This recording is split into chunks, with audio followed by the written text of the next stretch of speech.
Bueno, muy bien, buenas tardes. Bueno, vamos entonces a revisar este tema, que es un tema, una enfermedad rara, pues, pero como dice el doctor, en esta época de virus, vale la pena recordar este tipo de enfermedades. Muchas gracias a todos los que siguen aquí conectados con la racha de charlas de Retina Cali. Bueno, entonces vamos a empezar. Vamos a hablar hoy entonces de una enfermedad que es rara, realmente es rara, pero es devastadora. Y por ser devastadora y rápidamente progresiva, es muy importante que conozcamos de qué se trata y cómo se debe tratar. Entonces, la necrosis retiniana aguda es una entidad que está descrita hace mucho tiempo, realmente, desde el 71 más o menos. Urayama y colaboradores en Japón la describieron por primera vez, describieron el cuadro, la nombraron inicialmente uveitis de Kirisawa. En ese momento no sabían todavía qué la causaba, pero ya veían que había repetidamente pacientes que tenían signos y síntomas similares. La incidencia es más o menos de 0.5 a 0.6 casos nuevos por millón de personas al año. Estos son datos del Reino Unido, que curiosamente son de los que más estudios y más investigación han hecho en este tema. Y lo asustador es que afecta tanto a pacientes inmunocompetentes como inmunosuprimidos por igual, de todas las edades, no tiene tampoco diferencia en cuanto a sexo. Sí tiene una presentación bimodal, tiene un pico más o menos a los 20 años y otro a los 50 años, pero realmente cualquiera está en riesgo de desarrollar una necrosis retinal aguda en cualquier momento. Un tercio de los pacientes tiene compromiso bilateral y cuando es bilateral suele ser asimétrico. Eh, el compromiso del segundo ojo puede ser incluso años después, puede darse 3 a 5 años después. Es muy raro que se dé bilateral simultáneo. Y si no se trata, la mayoría, y la mayoría me refiero a más del 90-95% de los casos, termina en desprendimiento de retina y tiene muy, muy mal pronóstico visual y anatómico. Entonces, hablábamos que en el 71 describieron el cuadro, pero no se sabía qué lo causaba. En el 82, o sea, más de 10 años después, Culberson fue quien propuso la teoría de que podían ser los virus que estaban relacionados con esta enfermedad. Y encontró que eran los virus, los herpes virus, los que causaban la infección. Entonces puede ser o varicela zoster, o herpes simple tipo 1 o herpes simple tipo 2. El más frecuente es el herpes zoster, se ve en más del 66% de los casos. El 1 y el 2 son muy similares. Cosas importantes de cada uno, el herpes 1 puede estar asociado a más riesgo de encefalitis o de meningitis, tiene riesgo de extensión a través del nervio óptico hacia el sistema nervioso central. Y algo que no está claramente definido, pero se ha visto, es que el herpes 2 es más en pacientes jóvenes, menores de 40 años. Aquí también el herpes zóster, que no lo tengo aquí escrito, el zóster pues es más frecuente en pacientes mayores. Entonces, esos son los virus que realmente se ha confirmado que causan la necrosis retiniana aguda. Pero hay otros virus como el Epstein-Barr o el citomegalovirus que están en estudio también porque puede que o sean coinfecciones o puede que incluso ellos causen cuadros similares. En citomegalovirus es muy discutido porque saben ustedes que la retinitis por citomegalovirus pues tiene un cuadro diferente y se da más en pacientes con VIH, pero hay algunos reportes de pacientes inmunocompetentes con cuadros de necrosis retinal aguda periférica en los que se ha aislado citomegalovirus. Entonces eso todavía está ahí como en discusión. Lo que sí es claro es que los herpes virus son los causantes de la necrosis. Es muy importante que pueda haber antecedente de otras lesiones herpéticas recientes, entonces queratitis herpéticas, blefaritis, blefaroconjuntivitis, herpes zóster en otras partes del cuerpo, pueden prender una alarma y aumentar pues la sospecha del diagnóstico en estos pacientes. Entonces, ¿cómo causa el daño el virus? Entonces, lo que causa es una necrosis del espesor total de la retina e incluso de la coroides. Es supremamente destructivo y hace que las células mueran directamente porque el virus se mete dentro de las células, se replica y pues destruye y genera la apoptosis y la muerte celular. Aparte del daño directo por los virus, hay un daño también mediado por complejos inmunes, un importante proceso inflamatorio mediado por células T, entonces se juntan las dos cosas, el daño que causa como tal el virus y el cuerpo, pues el mismo sistema inmune, como estamos hablando de pacientes inmunocompetentes, dispara una reacción inflamatoria súper severa y termina causando más daño. Lo que se ve finalmente es una enfermedad vasooclusiva, eso es una vasculitis con arteritis que finalmente termina obliterando los vasos y causando necrosis isquémica. Entonces, ¿qué vamos a ver en los pacientes con necrosis retinal aguda? Lo primero, pues, es un cuadro de panuveitis, usualmente granulomatosa. Entonces, es el típico cuadro con precipitados queráticos, celularidad en cámara anterior. Es muy frecuente que estas panuveitis se asocien a hipertensión ocular. El compromiso del vítreo es muy severo, entonces suelen tener vitreitis muy densas, vítreos muy turbios, con mucha celularidad. Y en retina, pues sí, lo que ya todos conocemos que es patognomónico, que son estas lesiones como estas placas periféricas, así como en forma de pseudópodo, como en forma geográfica, que son los parches de necrosis, se ve como amarillo, opaco, y es ahí en esos puntos donde está el virus replicándose dentro de las células y destruyéndolas. En algunos pacientes puede haber también papilitis asociada. En estos pacientes con papilitis, la visión es muy mala y lo que llama la atención es que es demasiado mala comparado con el estado de la retina. Entonces uno ve una retina periférica muy mala, pero la mácula se conserva porque esto es algo muy importante de la necrosis y es que empieza por la periferia, empieza de afuera hacia adentro. Entonces es un paciente que ve supremamente mal, que puede que todavía no tenga un vitrio tan turbio, pero que ve PL o movimiento de manos, pues lo más probable es que que tenga compromiso del nervio óptico y como hablábamos antes, este suele ser más frecuente en herpes tipo 1, que se extiende a través del nervio. Entonces, en cuanto a retina, lo que les contaba, lo que se ve es una vasculitis que principalmente afecta arterias, pero pues puede afectar también venas. Empieza por la periferia, realmente así como esta imagen que vemos en la C. Entonces los bordes entre retina sana y retina enferma son muy claros, están muy bien definidos, son de forma geográfica, empieza a extenderse de afuera hacia adentro, entonces se va desde el borde, desde la hora serrata, comprometiendo hasta el polo posterior, y cuando llega al polo posterior empieza uno a ver todos estos punticos como estos infiltrados blanquecinos puntiformes que con el tiempo pues pueden confluir y formar una gran placa y necrosis de toda la retina. Estas son más imágenes pues para que le quede a uno muy claro y nunca lo vaya a dudar cuando lo vea.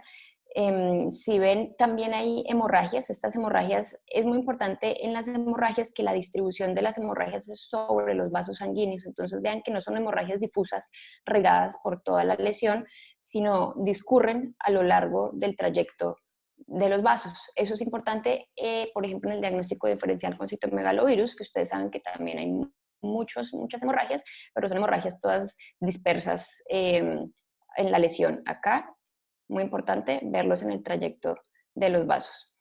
Hay algo importante también y es el color de la lesión. Cuando la lesión está más blanca, más amarilla, como más intensa, como este dedo de guante que vemos aquí, eso indica que hay replicación viral activa. Cuando se está poniendo un poco más opaca y más grisácea, como la que vemos abajo a la izquierda, implica que ya empezó un proceso pues, inflamatorio, pero que ya va como en regresión la enfermedad. Entonces, clave, que es de inicio en la periferia, se va extendiendo en 360 grados hacia toda la circunferencia de la periferia y después hacia el centro, hacia el polo posterior, con una característica como de pseudópodo geográfica o también llamada en dedo de guante. Hay una observación que hemos hecho, que realmente ha hecho el doctor Castro pues, a través del tiempo, pues con los repetidos casos que hemos visto de necrosis retinal, porque es muy curioso que es una enfermedad rara, pero les cuento como a manera anecdótica, que en lo que llevo yo en la clínica de oftalmología de Cali, que son más o menos 1 año y medio, un poco más, casi 2 años, he visto tal vez unas 6 necrosis retinales agudas. Entonces, es cuestión de casualidad, esa no es la real incidencia de la enfermedad, pero casualmente tuvimos una racha de necrosis y pues a raíz de eso fue que decidimos hacer la charla. Entonces, tras ver y ver y ver los casos, la observación es que sí es en dedo de guante, y ese dedo de guante nosotros lo traducimos como a forma de un triángulo con vértice hacia el centro, hacia el polo posterior. Entonces, si ven la imagen de la izquierda, aquí como con acto de fe, les pongo bueno, si ven las dos imágenes, de hecho, les pongo las linecitas eh, de que el compromiso es en forma de triángulo, tiene una base en la periferia, es muy importante que no respeta la hora cerrada, o sea, se extiende hacia la periferia y el vértice va hacia el centro. Entonces, una lesión en forma de triángulo o en dedo de guante con base en la periferia y con vértice hacia el polo posterior, no nos debe caber duda o debe ser el primer diagnóstico diferencial en la necrosis retinal aguda. ¿Por qué? Porque es muy grave, es muy rápidamente progresiva, entonces eso es lo primero que tenemos que pensar. Si no pensamos en esto, no damos el tratamiento rápido, cuando nos demos cuenta de que sí era, en 3 o 4 días, el daño ya puede ser irreversible. O sea, esto. Entonces, podemos pasar de esta foto de abajo a la derecha en el primer día de consulta del paciente y 3 o 4 días o una semana máximo después tener un compromiso en 360 grados con desprendimiento de retina total, necrosis prácticamente de toda la retina, y estos cuadros son devastadores y tienen muy, muy mal pronóstico. Entonces, aparte de los hallazgos en retina que son muy claros y realmente son muy patognomónicos, ¿qué otras asociaciones podemos encontrar? Entonces, les decía que no es inusual que haya antecedente de compromiso por herpes virus en otras partes del ojo, incluso del cuerpo. Entonces, un paciente que haya tenido recientemente me refiero a una semana, a un mes, antes una keratitis herpética, blefaritis, un herpes zóster. Incluso es posible que tengan la infección activa, o sea, que tenga la queratitis activa y simultáneamente desarrolle la necrosis retinal aguda. Algo que no hacemos es la punción lumbar, pero si se hiciera, o sea, si pudiéramos hacer una punción lumbar en el momento en que se diagnostica la necrosis retinal, en que está activa y el virus está replicando activamente, en más del 70% de los casos se encuentra algo de pleocitosis. Entonces, hay quienes en algunos artículos discuten que incluso esta enfermedad se puede como considerar dentro del espectro como VO meningio. Y ahora, ¿cómo lo diagnosticamos? Entonces es supremamente importante que quede claro que el diagnóstico es clínico, es absolutamente clínico, porque tiene que ser muy rápido. El tratamiento tiene que ser inmediato. Entonces el diagnóstico tiene que ser inmediato y la única forma de hacerlo inmediato es que sea clínico. Y realmente, como ven, las lesiones en retina son muy distintas, o sea, no cabe mucho la duda para empezar el tratamiento, sobre todo también la rapidez de la progresión. Entonces, la Sociedad Americana de Uveitis ha creado unos criterios diagnósticos, esto existe desde el 94. Entonces, los criterios requeridos pues, para hacer el diagnóstico es que haya uno o más focos de necrosis retinal con los bordes, como ya los habíamos mostrado, bien definidos, geográficos, siempre localizados en la periferia de la retina. Eso es muy importante, la necrosis retinal no comienza por el polo posterior.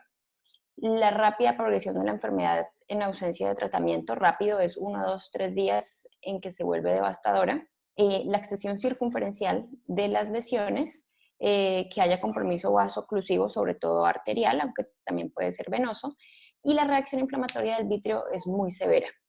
Puede haber otras cosas como neuropatía óptica, papilitis, escleritis, dolor, bueno, pero lo realmente clave es los hallazgos en retina y la rapidez de la progresión. Entonces, el diagnóstico es clínico. Obviamente hay otras formas de confirmar el diagnóstico una vez ya hemos empezado el tratamiento. Entonces, lo ideal y el real diagnóstico confirmatorio lo da una PCR. Entonces, la reacción en cadena en polimerasa es supremamente específica para los virus, para los herpes virus. Puede ser en humor acuoso o en humor vítreo. Revisé varios estudios y realmente todavía no está claro cuál es la superioridad de cualquiera de las dos muestras, pues, o sea, no es superior la muestra de vítreo, pero por ejemplo, si ya vamos a entrar a una vitrectomía, pues claramente vamos a tomar muestra de humor vítreo. Y lo ideal sería hacer no una PCR cualitativa, sino una PCR cuantitativa que nos diga qué cantidad de carga viral tiene el paciente. E incluso en donde se puede hacer, esta PCR cuantitativa se puede usar como una forma de seguimiento y de evaluar la respuesta al tratamiento, haciendo sí, como una evaluación de cuánto disminuye la carga viral. Eso pues en teoría, porque realmente cuando el paciente responde clínicamente es muy claro, entonces el seguimiento también es clínico, pero pues acá les estoy hablando de lo teórico, pues y cómo debería ser. Si tenemos un paciente con una sospecha clínica supremamente alta y por algún motivo la PCR salió negativa, le tomamos una muestra de humor acuoso en consultorio y la PCR salió negativa, podría estar indicada la biopsia endorretinal de la lesión. Eso pues realmente no es ampliamente diseminada pues esta práctica, pero está escrito. Y es que lo que sí está claro es que si uno va a tomar una muestra, debería tomarlo no solamente de la retina necrótica, sino como de la zona donde se marca la retina necrótica y la retina sana, porque es en ese borde donde hay replicación viral más activa. O sea, ahí es donde está el virus que se está comiendo y tratando de meterse más hacia el polo posterior.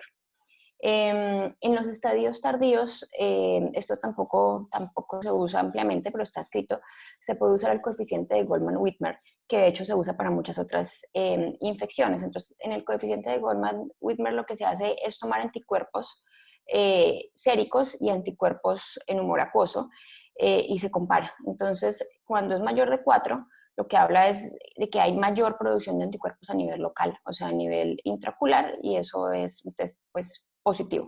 Los anticuerpos séricos solamente, o sea, solamente tomar anticuerpos en sangre para herpes es poco útil, o sea, si sale negativo realmente no nos descarta la infección, entonces no es recomendable hacerlos de rutina.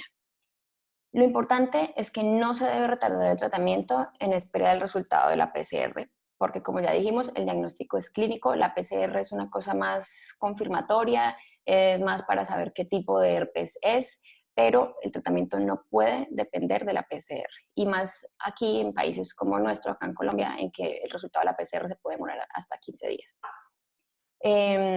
Bueno, ahora vamos a hablar de tratamiento, me voy a saltar un poquito hacia las secuelas y las complicaciones. ¿Por qué? Porque esto es lo que queremos evitar. O sea, esta es una enfermedad tan devastadora que primero veamos lo terrible que puede ser pues, para saber por qué es importante tratarla. Entonces, bueno, lo primero es que el proceso inflamatorio e infeccioso es autolimitado. O sea, si uno dejara al paciente quieto y no le hiciera nada, entre 6 y 12 semanas el cuadro pararía. Pero tiene dos vías, o sea, ¿por qué va a parar? Primero, porque el sistema inmune logra controlar la infección, que eso es muy exótico, o porque definitivamente no hay más retina que infectar. O sea, simplemente se extendió en 360 grados la infección, se fue hacia posterior y comprometió todo el polo posterior, se desprendió la retina, y si ya no hay más retina, más sustento, ya se necrosó toda la retina y toda la croides, pues el virus muere, pero deja las secuelas completamente irreversibles. ¿Qué puede pasar si se trata y si el sistema inmune del paciente pues también contribuye y finalmente se logra controlar parcialmente la infección? ¿Qué secuelas quedan? Alteraciones del pigmento, entonces donde hubo necrosis queda zonas hiperpigmentadas, zonas atróficas, esas células que murieron finalmente no se reemplazan. Esas zonas son de claro, pero también puede haber zonas de neovascularización, porque como les decía, esto es una vasculitis vasooclusiva, entonces a partir de la oclusión se genera isquemia y esa isquemia puede generar neovascularización y otro tipo de complicaciones como catarata, pues catarata uveítica, edema macular quístico, membranas epirretinianas. Pero la más importante es el desprendimiento de retina. Y lo grave es que el porcentaje de los pacientes que pueden terminar en desprendimiento de retina es tan variable como del 20 al 73% de los ojos tratados, porque los ojos no tratados, más del 90%, prácticamente 100% terminan en DR. Entonces esto es lo triste, porque a pesar de que diagnostiquemos temprano, demos el tratamiento a tiempo, hasta el 70% pueden terminar en desprendimiento de retina. Y esto se da porque esta retina necrótica se pone delgadita, atrófica, como un papelito, y aparte de eso, la inflamación vítrea tan severa genera fibrosis con zonas de tracción. Entonces, la combinación entre una retina porosa y bandas vítreas que están jalando esa retina muy grandes y el desprendimiento de retina que se genere sea un desprendimiento mixto, un desprendimiento traccional y regmatógeno, y por eso el tratamiento es tan difícil. Entonces, se ha descrito una serie como de estadios de la necrosis retinal aguda. Es muy difícil de realmente estadificar en la clínica por lo rápido que avanza. Entonces, no es que en el primer día estoy en el estadio 1 y 8 días después o 15 días después estoy en el 2, sino puede ser cuestión de cada paciente que en un día ya esté en estadio 2 o 3.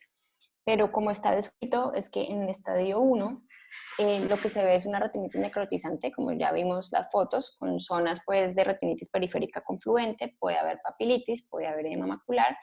Lo que sigue es ya la opacificación y la turbidez del vítreo.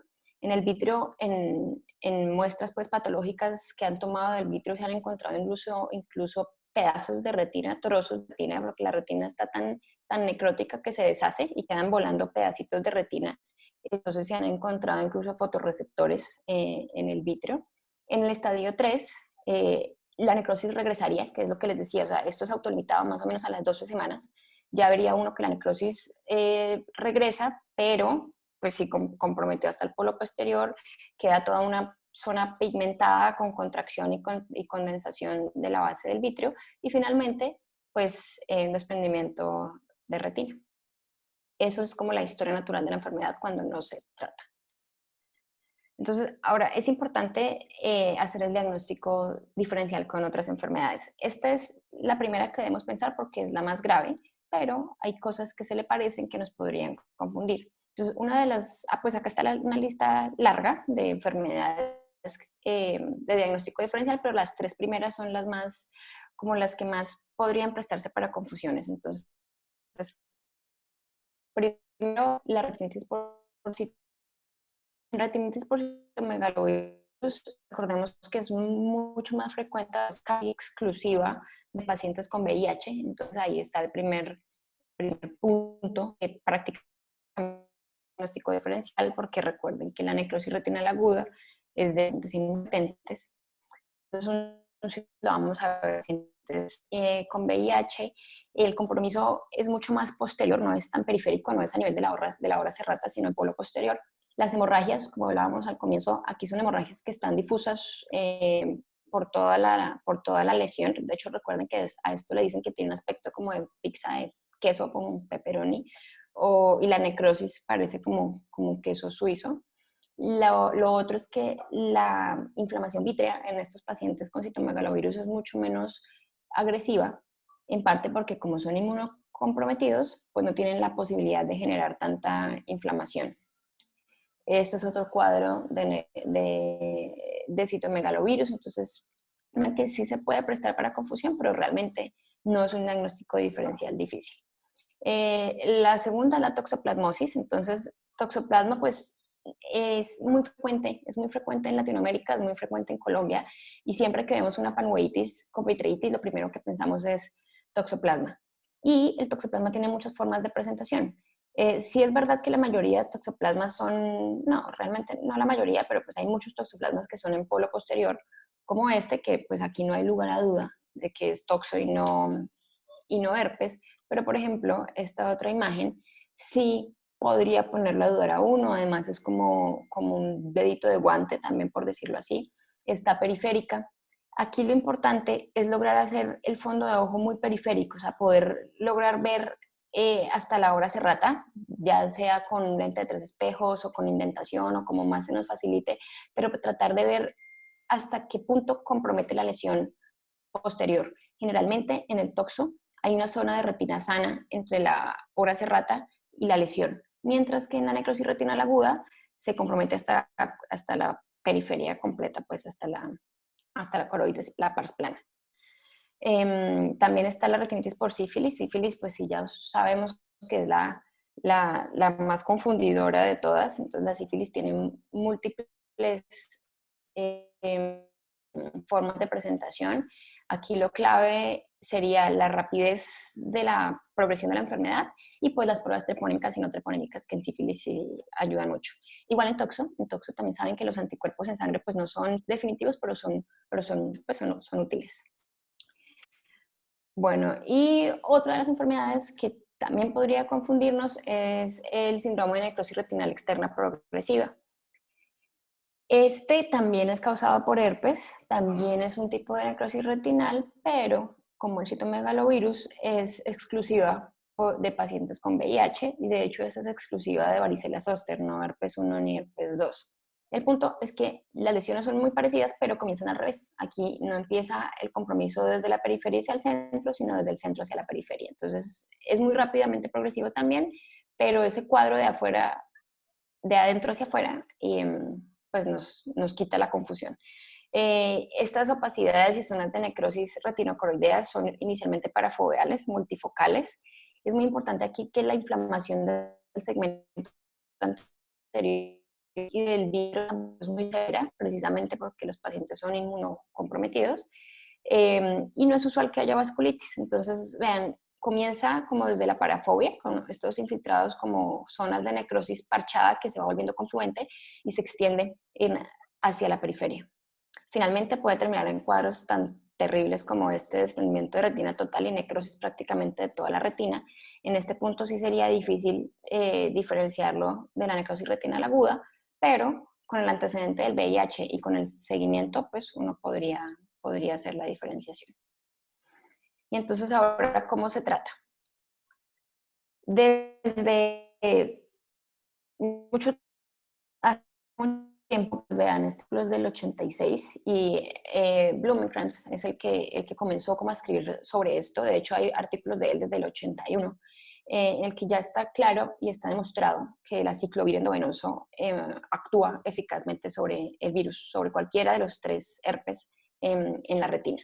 Entonces, de esto no hay ninguna duda. Desde el 86 está escrito que el aciclovir, está clara la dosis, 10 miligramos por kilo o 1500 miligramos por metro cuadrado de superficie corporal en 3 dosis, esto por 7 a 10 días y luego continuar con aciclovir oral por 10 días y luego incluso una dosis de mantenimiento hasta de 6 meses.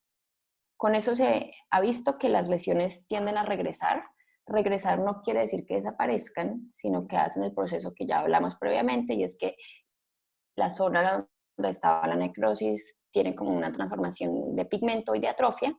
Y también se ha visto que el aciclovir disminuye el compromiso del ojo contralateral. Entonces, en la literatura como tal, esto está definido como el estándar de oro y con esto se ha tratado indefinidamente pues, la necrosis retinal aguda.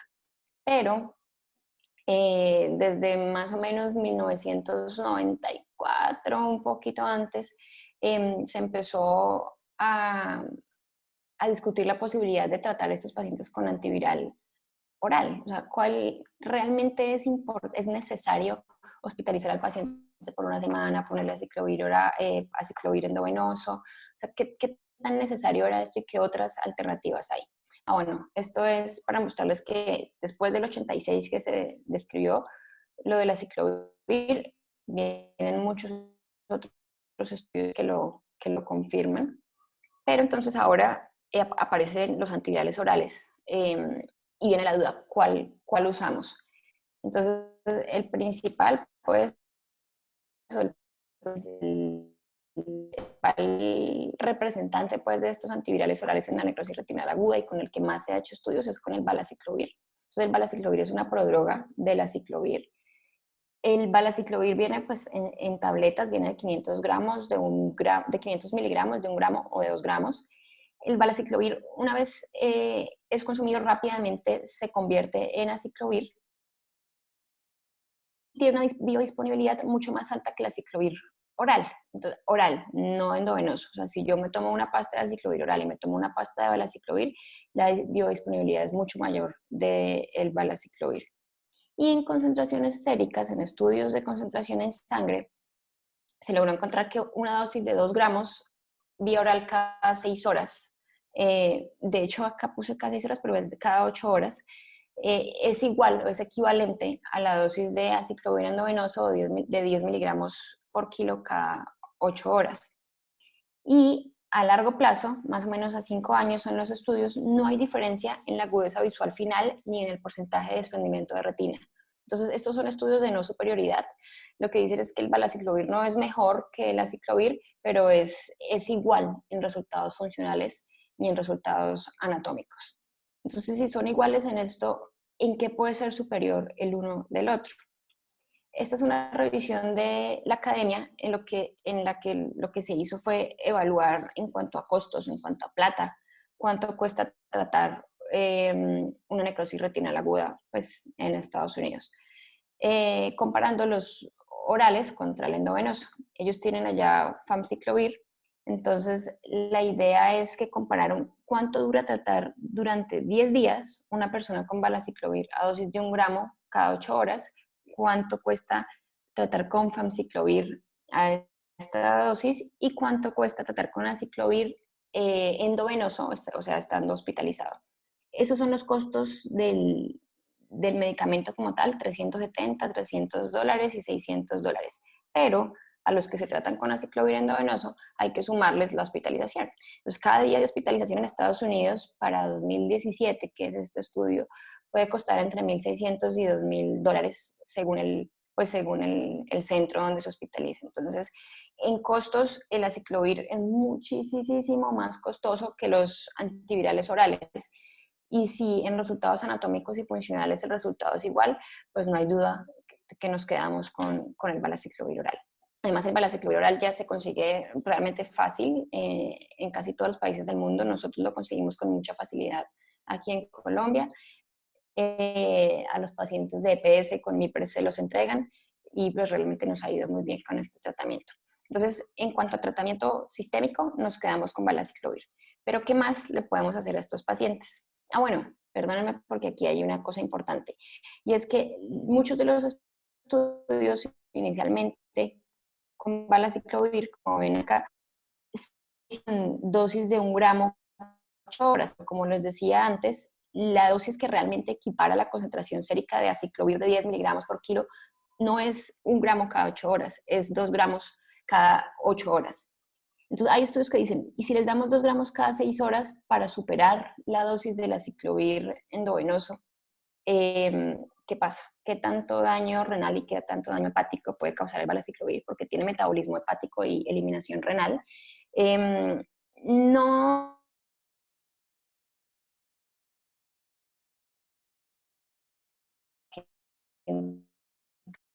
renal, insuficiencia renal. La idea es darle 1 gramo cada 8, pero en un paciente con su función renal normal no está contraindicado usar esta dosis alta. Pero, ¿para qué usamos 2 gramos cada 6 horas y con 2 gramos cada 8 logramos la misma concentración del aciclovir endovenoso? Entonces, sí hay varios estudios que comparan las dosis y estudian realmente, sí le vamos a dar valaciclovir, pero ¿cuánto valaciclovir le vamos a dar? Entonces, el valaciclovir a dosis de 1 gramo cada 8 es igual a esta dosis de aciclovir y el valaciclovir a dosis de 2 gramos cada 8 supera la concentración inhibitoria del 50% de los 3 tipos de herpes. Entonces, creo que ya la duda no está en si usar aciclovir o valaciclovir, sino en qué dosis de valaciclovir usar. Hay varios estudios, pero este me gustó, que comparan la efectividad en cuanto a visión y en cuanto a desprendimiento de retina de los dos medicamentos, del aciclovir y del valaciclovir. Esta pues es una serie de casos retrospectiva, es de Moorfields, y lo que hicieron fue tomar pacientes desde el 92 hasta el 2016, tomaron 16 pacientes con un seguimiento mínimo de 105 meses, un seguimiento larguísimo, y les dieron, y pues evaluaron a los que trataron con aciclovir, que son los que, sobre todo los del comienzo, los de los 90, y los compararon con los que trataron con valaciclovir a esta dosis. Lo que encontraron fue que en agudeza visual, si ven acá la gráfica, esta es la agudeza visual y este es el seguimiento en meses. Los rombitos negros son el tratamiento con aciclovir, los rombos blancos son el tratamiento con valaciclovir oral. La agudeza visual mejor corregida es muy similar en los dos medicamentos y se mantiene muy estable en el tiempo. Estos son más o menos después de 5 años de seguimiento. Es muy mala, eso sí, casi la mitad de los pacientes termina con agudeza visual peor de 20/200, pero lo importante es que entre los dos medicamentos no hay diferencia. Eso en cuanto a visión. Y en cuanto a desprendimiento de retina, tampoco hubo diferencia. Se desprendieron el 62% de los pacientes con aciclovir versus el 66% de los pacientes con valaciclovir, pero esto nos da una P que no tiene una diferencia estadísticamente significativa. O sea que en visión y en desprendimiento de retina da igual. Otra cosa importante que sacaron de este paper fue unos posibles factores de riesgo que están asociados a mayor pérdida de visión. Entonces, ¿a qué pacientes les fue más mal? Primero, pues obviamente a los que se les desprendió la retina, y a quienes se les desprendió la retina, a los que tuvieron un retraso en el inicio de tratamiento. Entonces, en los pacientes que tuvieron un retraso de más o menos 5.2 días desde que se hizo el diagnóstico y se inició el tratamiento, tuvieron más riesgo de desprendimiento de retina y por ende peor visión. Entonces, aquí se confirma que es clave iniciar el tratamiento pronto, apenas se hace el diagnóstico clínico. No hay por qué esperar PCR ni anticuerpos séricos, nada, tiene que comenzar inmediatamente. Entonces, ahora sí, lo que les decía, ese es el tratamiento sistémico que nos queda claro. Cosas se pueden hacer como coadyuvante. Entonces, hay diferentes estudios que evalúan el uso de antivirales intravítreos. El más ampliamente estudiado es el Foscarnet y realmente está claro que sirve no como terapia única, nunca, siempre como coadyuvante, o sea, siempre tenemos que tener un antiviral sistémico para ayudarse con un antiviral intravítreo. Acá está el Foscarnet, 2.4 miligramos en 0.1 mililitros, y se ponen inyecciones intravítreas más o menos cada 3 o 4 días según la evolución, y se pueden poner entre 1 a 7 inyecciones, pues dependiendo de cómo evolucione el paciente. Con esto no hay duda de que disminuye el riesgo de desprendimiento de retina y mejora la agudeza visual. El problema aquí es pues la disponibilidad del Foscarnet. En Colombia tenemos el Foscarnet, pero pues es un medicamento no pose y está aprobado únicamente para su uso endovenoso. Entonces, en instituciones como la nuestra, que es una clínica ambulatoria que no tiene hospitalización, no es un hospital de tercer nivel, es un poquito difícil a veces conseguir el Foscarnet, pero lo ideal sería sería tenerlo como terapia coadyuvante. Lo no está tan claro su utilidad, es ganciclovir endovenoso, ganciclovir intravítreo. Recordemos que el ganciclovir también está aprobado solamente para uso endovenoso, entonces las dificultades con estos medicamentos son más pues la consecución y la aprobación, pero definitivamente el Foscarnet sirve. Lo otro que se ha evaluado es qué tanto sirve hacer láser profiláctico. Entonces, no hay muchos estudios y realmente hay muchos sesgos porque en quienes se ha hecho el láser profiláctico es porque el cuadro no está tan avanzado y no tienen tanta vitreitis, tanto así que la visualización permite hacer láser. Entonces, el punto es que los que ya están muy mal, que ya tienen, pues no se les puede hacer láser, a los que les hago láser es a los que están mejor, entonces realmente no es tan claro si funciona o no, no se ha podido concluir que prevenga la progresión de desprendimiento de retina. Y lo último es la vitrectomía temprana. Entonces, en vitrectomía temprana, el problema también es que, como es una enfermedad rara y tiene una presentación tan variable, pues no hay una cantidad suficiente de casos para concluir que funciona y que previene el desprendimiento de retina. Pero teóricamente, al hacer una vitrectomía, lo que hacemos es retirar todos los mediadores inflamatorios que están ahí nadando en el vítreo, liberar la tracción vítrea, que es la que termina generando los rotos o los desgarros, una oportunidad de limpiar el vítreo, una visualización directa y podemos hacer un láser mucho más completo que haciendo un láser afuera con lente de contacto. Tenemos la posibilidad de dejar silicón tamponador. Entonces, realmente en la vitrectomía temprana, la conclusión que hemos sacado es que no sirva, sino que no hay todavía un número suficiente de estudios y una evidencia fuerte de que funcione, pero eso no quiere decir que no funcione.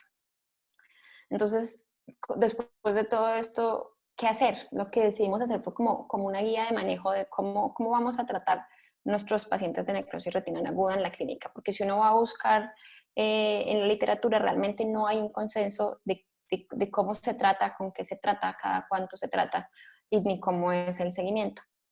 Entonces, lo que hemos establecido como un tipo de guía de manejo para estos pacientes es Primero, el diagnóstico clínico, lo que les decía, siempre la sospecha clínica por los hallazgos en retina, por la rapidez del cuadro, por los antecedentes de paciente sano. El seguimiento es muy importante con las fotos de fondo de ojo.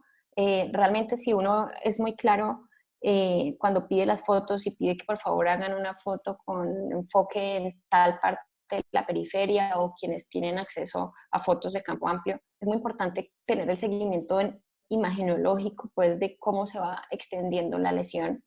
Eh, Hay que pedir un perfil renal y un perfil hepático al comienzo del tratamiento cuando lo vamos a tratar con valaciclovir y la idea sería repetirlo cada 3 o 4 semanas. Empezar tratamiento con valaciclovir oral el mismo día que se hace el diagnóstico, es decir, el mismo día que el paciente consulta. Llegamos a la conclusión con todos los datos que les mostré de las dosis, que la dosis ideal es de 6 gramos al día. Entonces, los 6 gramos al día se pueden dividir prácticamente como uno quiera. Nosotros lo dividimos en 2 gramos cada 8 horas. No es necesario 2 gramos vía oral cada 6 horas, es demasiado, supera la dosis necesaria y sí corremos un poco más de riesgo de toxicidad renal y hepática, pero la dosis de 1 gramo vía oral cada 8 horas puede quedarse corta. Entonces, 1 gramo vía oral cada 8 lo dejamos solamente para los que tengan enfermedad renal conocida. De resto, a todos les comenzamos 2 gramos cada 8. Evaluación cerca cada 3 días, cada 4 días. Si en 1 o 2 semanas la vitreitis empeora, a pesar de que el paciente esté con el tratamiento, progresa la lesión, se empieza a extender de manera circunferencial o la agudeza visual baja, la idea es hacer vitrectomía temprana, entrar a cirugía. No hay que esperar a que la retina se desprenda para operar, porque una vez la retina está desprendida, el diagnóstico es muy malo y de hecho técnicamente en cirugía es muy difícil arreglar esa retina. Entonces, nada más con que haya empeoramiento del cuadro, la idea es entrar a operar, a hacer vitrectomía. En estos pacientes tratamos de hacer cirugía de cataratas si son fáquicos, para poder limpiar bien la base del vítreo, por lo que estas lesiones son tan periféricas, haciendo el láser muy completo en todos los bordes de la lesión y de la retina periférica. Siempre clave si ya muestra de vitrio y enviarla para hacer PCR para los 3 herpes y dejar silicona. Después de la cirugía, continúa el valaciclovir. La idea es completar más o menos 3 semanas con esta dosis inicial o hasta que se estabilice el cuadro. Tenemos pacientes en los que le hemos dado hasta 3 meses de valaciclovir a esta dosis alta, haciéndoles pues un seguimiento de perfil renal y hepático, y luego dejar una dosis de mantenimiento del valaciclovir de 1 gramo al día, incluso por 6 meses. Bueno, según cómo evolucione. Y clave, el seguimiento con las fotos de fondo de ojo. Entonces, esta es nuestra guía de manejo, así es como hemos manejado a nuestros pacientes y realmente pues nos ha ido bastante bien. Voy a mostrarles un par de casos que tenemos documentados con buenas imágenes. Entonces, este primer caso es una paciente, una mujer de 54 años, sana, y consultó por 3 días de fotofobia, de dolor, de ojo rojo y de visión borrosa por el ojo izquierdo. En ella era muy curioso que tenía antecedente de toxoplasmosis en el ojo derecho hace muchísimos años, pero ella era muy clara en que tenía toxoplasma. O sea, ella sabía el nombre de parásito, decía yo tuve toxoplasma, me trataron con antibiótico tomado, o sea, como que no cabía duda de que era toxo. Entonces, pero eso era en el otro ojo, ¿no? Lo que encontramos en ese momento en el ojo izquierdo fue una visión de 20/80, tenía uveitis anterior, de hecho panuveitis, pues un vitrio muy turbio, la presión en 18.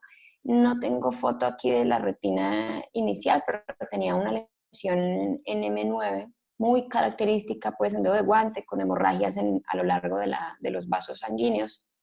Entonces ahí uno decía, tuvo toxo en el otro ojo, cabría la posibilidad de que tuviera toxo en este, pero una toxo bilateral es muy raro, pero ¿cómo puede ser alguien tan de malas de que le dio toxo en un ojo y ahora le da necrosis retinal aguda?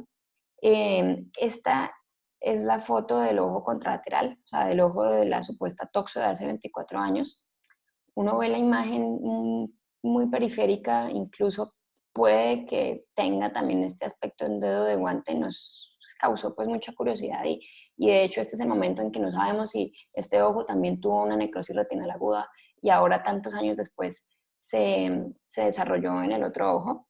El punto fue que decidimos empezar tratamiento con valaciclovir oral. En ese momento todavía no teníamos tan claro esto de la guía que les acabo de contar, entonces iniciamos a las dosis a las que encontramos pues en los primeros artículos, que fue 1 gramo vía oral cada 8 horas. Lo que vimos más o menos una semana después fue que la vitreitis empeoró, la visión bajó, se empezó a extender la lesión hacia posterior y en 360 grados. Entonces decidimos aumentar la dosis del valaciclovir y de una vez llevar a cirugía. Eso fue una semana después de que hicimos el diagnóstico. Entonces sacamos el cristalino, dejamos una faquia, vitrectomía, láser y silicona. Lo que encontramos fue ya una retina necrótica, muy necrótica, levantada, dehiscente, con múltiples focos. Eso fue el 9 de octubre, 20 días después más o menos. Aquí sí tengo fotos, son fotos pues, de los 20 días posoperatorios. Bueno, si ven, seguía con algo de inflamación en cámara anterior, con precipitados queráticos, un polo posterior muy sano. Y las lesiones periféricas inicialmente era mucho más extensa, la zona blanca y mucho más cremosa. Todas estas parches que se ven como grisáceos eran mucho más blancos, mucho más densos, o sea que estaba como empezando a regresar, pues todo esto es una zona de transición que ya está comenzando a hiperpigmentarse. Si ven, tiene extenso láser en los bordes. Eso es 20 días después de la cirugía, que fue en octubre. Esto ya es en diciembre, 2 meses después. Si ven, aquí tenía otro foco que ya está prácticamente hiperpigmentado, y este foco de acá, paciencia, es muy lento. Me daba mucho desespero ver que pasaban los meses y esto no regresaba rápidamente, pero finalmente esto va comenzando a pigmentarse por los bordes hasta que se pone completamente gris. Aquí seguía todavía con el valaciclovir oral. Esto es en febrero, el anterior era en diciembre. Ya se ven todas estas zonas mucho más cicatrizadas, más atróficas. Y la última vez que la vi fue ahora el 6 de marzo, con una visión de 20/60. No le he quitado el silicón porque tiene una zona que no está aquí en la foto, acá infratemporal, como contracción, no con signos de actividad, pero sí con contracción, como contracción de, como la retina contraída, como plegada, ya tiene láser alrededor, pero bueno, ahí en conversaciones con la paciente hemos decidido mantener el silicón, pero ya la idea era quitárselo. Acá pues con lo del COVID se nos atrasó todo, pero estamos en deuda pues de retirar el silicón que ya lleva demasiado tiempo. Y por último, el segundo caso es una mujer de 54 años, sana también. Ella consultó por 9 días de visión borrosa. Es curioso que ella no tenía dolor ni ojo rojo. Y lo que encontramos fue una visión supremamente mala de cuentadedos, panuveitis, algo de hipertensión ocular. Y la lesión, ya les muestro que esta sí la tengo. Esta era la lesión inicial, la que vemos a la derecha. Entonces, muy claro, necrosis, estos parches amarillos oscuros, circunferencial. Aquí en la foto pues no vemos más, pero realmente esto se extendía casi en 180 grados. Las hemorragias sobre los vasitos, mucha vitreitis y tenía incluso papilitis. Entonces aquí está el punto del que les hablaba antes. Cuando el nervio está comprometido, la visión es muy mala. Ella tiene una visión de cuentadedos a 50 centímetros, prácticamente movimiento de manos. Era muy curioso en ella todos estos punticos a nivel de la mácula. Uno dice, son infiltrados, que son, pero a modo aquí de curiosidad les muestro el otro ojo. Este es un ojo que ve 20/30, es el ojo contralateral y tiene los mismos punticos. Entonces realmente eran simplemente drusas, pero viendo uno solamente esta imagen, realmente que sí puede confundirse y pensar que estos son infiltrados retinianos. Bueno, entonces esta era la imagen inicial, con eso le empezamos tratamiento de valaciclovir. Acá sí ya comenzamos con la dosis que definimos de 2 gramos vía oral cada 8 horas. Pero esto fue 22 de octubre, 20 de octubre, o sea, a los 2 días ella llegó ya muy avanzada, o sea, ella tenía ya casi 360 grados comprometidos, se terminó de extender casi en 360 grados y ya se estaba cerrando hasta el ecuador. Bueno, estábamos haciendo seguimiento con perfil renal y hepático. Finalmente, cuando teníamos ya mucha vitreitis, visión de movimiento de manos, la retina estaba pegada, teníamos una ecografía con retina pegada, pero decidimos entrar a cirugía e hicimos la misma cirugía que en la paciente anterior. Muy curioso que en cirugía encontramos todos estos depósitos donde no había necrosis, todos estos punticos pues inflamatorios que sobre el trayecto de los vasos sanguíneos, y esto es 3 días después de la cirugía. Entonces recuerden que estos son drusas, láser, láser extenso, y ya muchas de las zonas necróticas empiezan a ver pigmentadas. Eso fue noviembre del 2018. En enero del 2020, con estas imágenes, si ven aquí ya todo esto está pigmentado y tienes unas zonas ya como de fibrosis prerretinal, la llevamos a retiro de silicón, se hizo una revisión de vitrectomía, se completó algo el láser y se puso ya un lente en restos capsulares. Y con esto, la última vez que la vi, que fue el 20 de febrero de este año, teníamos una visión de 20/60, tiene algo de opacidad del lente, es posible que después haciendo una capsulotomía mejore un poquito más el lente. Y ya ella está muy contenta. Ella comenzó, recuerden, con una visión de cuenta de 2 a 50 centímetros, entonces está supremamente contenta con su visión de 20/60. Tengo otro par de casos de unos hombres jóvenes a los que no tocó hacer la vitrectomía, pero no tengo bien documentado el caso con imágenes, pero realmente hemos tenido unos buenos resultados. Entonces, los invitamos pues a tratar sus pacientes con necrosis retinal aguda de esta forma, o si tienen otro tipo de guía. Y eso era. Muchísimas gracias. Bueno, muchas gracias.